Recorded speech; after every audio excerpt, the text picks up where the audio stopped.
Shalom, perkenalkan, nama saya Frederick Aprianto Lede, mahasiswa Universitas Nusa Cendana, program studi Penjaskes semester 4. Pada video kali ini, saya akan menjawab soal budaya nan kering dan kepulauan sebagai pertimbangan nilai UAS saya. Ya, langsung saja. Yang pertama, jelaskan secara singkat apa yang dimaksud dengan budaya lan kering dan kepulauan. Ya, jadi baik.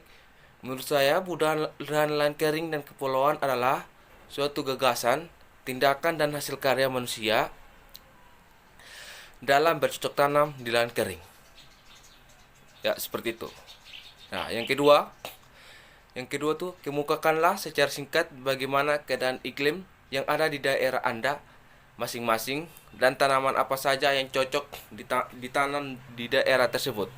Iklim di daerah saya yaitu Sumba Timur beriklim tropis dengan curah hujan yang relatif pendek dan musim kemarau yang panjang yaitu 8 bulan. Musim hujan biasanya terjadi di bulan Desember sampai Maret untuk daerah pesisir dan November sampai April di daerah pedalaman. Jumlah curah hujan dalam setahun 1860 mm, sehingga daerah saya termasuk daerah beriklim tropis. Ya, selanjutnya tanaman yang cocok ditanam di kabupaten saya yaitu Sumba Timur tuh lumayan banyak seperti padi, jagung, ubi kayu, kacang-kacangan, dan sayur-sayuran. Oke, next, pertanyaan yang ketiga. Sebutkan 3 tanaman umur pendek yang biasanya ditanam di Provinsi Nusa Tenggara Timur.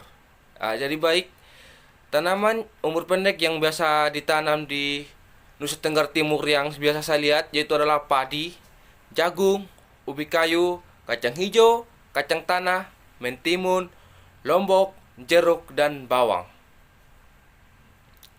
Oke, next, yang berikut pertanyaan nomor 4.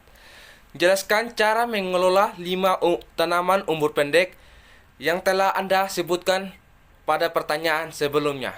Jadi baik, yang pertama ubi kayu. Ubi kayu. Ubi kayu pertama kita siapkan lahan.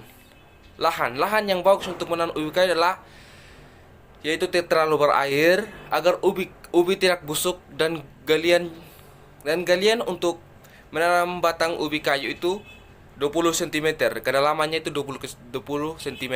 Untuk bibit kayu itu digunakan dalam bentuk stek, di mana batang ubi kayu dipotong pendek-pendek dengan ukuran setengah meter. Dan batang ubi kayu yang baik itu alangkah baiknya gunakan batang ubi yang habis panen karena kualitasnya lebih baik. Ya, yang berikut adalah penanaman. Proses penanaman ubi kayu ini dilakukan dengan menyamping. Maksudnya ditanam atau dimasukkan dalam tanah itu menyamping, tidak lurus. Menyamping agar proses pertumbuhannya itu lebih cepat. Ya, seperti itu. Yang berikut adalah perawatan. Perawatan ini setelah 1 bulan, bersihkan kebun dengan menggunakan cangkul atau kaneka. Setelah kebun bersih dilakukan pemupukan menggunakan pupuk TSP. Yang berikut adalah jagung. Lahan yang baik untuk menanam tanaman jagung adalah lahan bekas persawahan atau yang habis panen. Karena tekstur tanahnya itu lembab sehingga mempermudah proses pertumbuhan jagung dengan cepat. Yang berikut adalah bibit. Untuk bibit jagung sendiri bisa kita gunakan bibit yang dijual di pertokoan karena kualitasnya sudah terjamin. Nah, yang berikut adalah penanamannya. Cara penanaman yang baik untuk jagung, tiap lubang itu diberi 3 biji jagung dengan kedalaman lubang 5 cm dengan jarak 1 meter tiap lubang. Ya, berikutnya adalah perawatannya.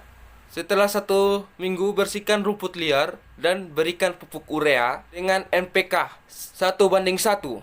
Apabila ada serangan dari hama, ulat atau belalang, semprot dengan obat pestisida. Jadi baik, yang berikut adalah tanaman lombok.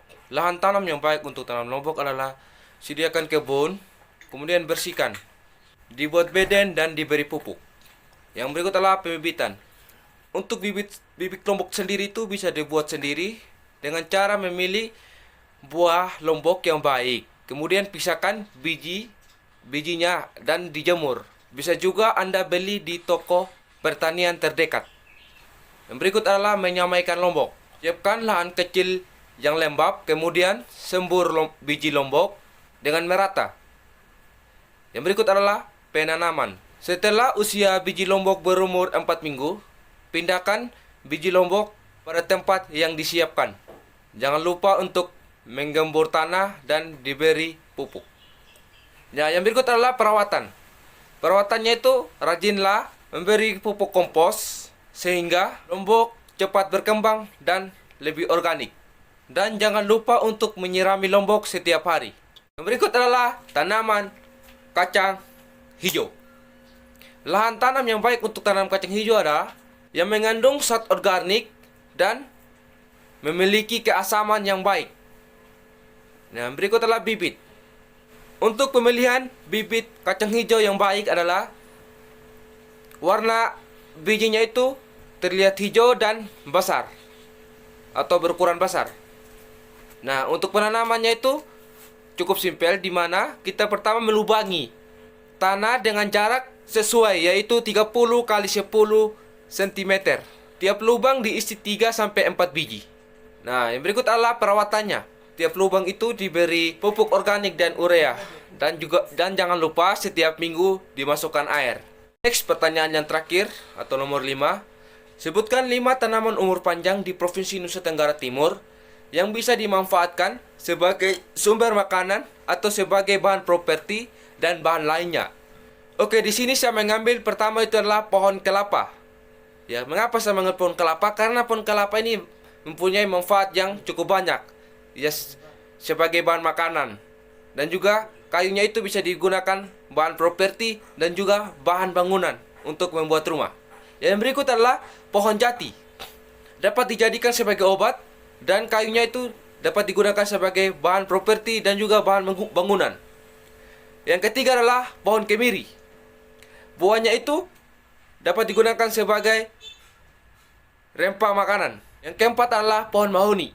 Buahnya dapat digunakan sebagai bahan obat dan kayunya atau batangnya dapat digunakan sebagai bahan bangunan karena kayunya mempunyai batang yang cukup kuat. Yang berikut adalah pohon cengkeh. Buahnya sebagai bahan makanan, pengobatan, dan pembuatan rokok kretek. Ya, saya kira seperti itu hasil jawaban saya. Semoga jawaban saya ini bermanfaat dan juga bisa benar semua. Terima kasih. Shalom.